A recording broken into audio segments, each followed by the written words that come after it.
At first, everyone spoke the same language, but after some of them moved from the east and settled in Babylonia, they said, "Let's build a city with a tower that reaches to the sky. We'll use hard bricks and tar instead of stone and mortar.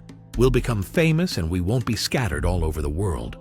But when the Lord came down to look at the city and the tower, he said, These people are working together because they all speak the same language. This is just the beginning. Soon they will be able to do anything they want. Let's go down and confuse them.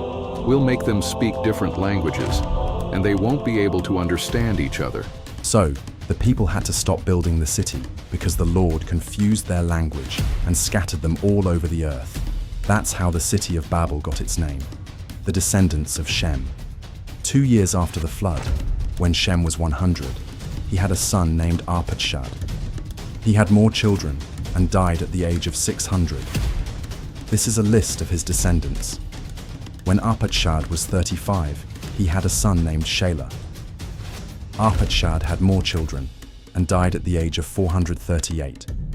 When Shelah was 30, he had a son named Abram. Shelah had more children and died at the age of 433. When Abram was 34, he had a son named Peleg. Abram had more children and died at the age of 464. When Peleg was 30, he had a son named Reu. Peleg had more children and died at the age of 239. When Reu was 32, he had a son named Serug. Reu had more children and died at the age of 239. When Serug was 30, he had a son named Nahor. Serug had more children and died at the age of 230. When Nahor was 29, he had a son named Terah. Nahor had more children and died at the age of 148. The descendants of Terah.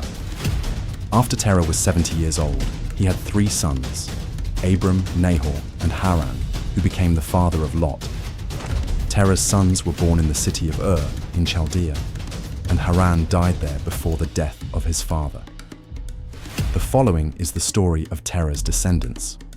Abram married Sarai, but she was not able to have children, and Nahor married Milcah, who was the daughter of Haran and the sister of Iscah. Terah decided to move from Ur to the land of Canaan. He took along Abram and Sarai and his grandson Lot, the son of Haran. But when they came to the city of Haran, they settled there instead.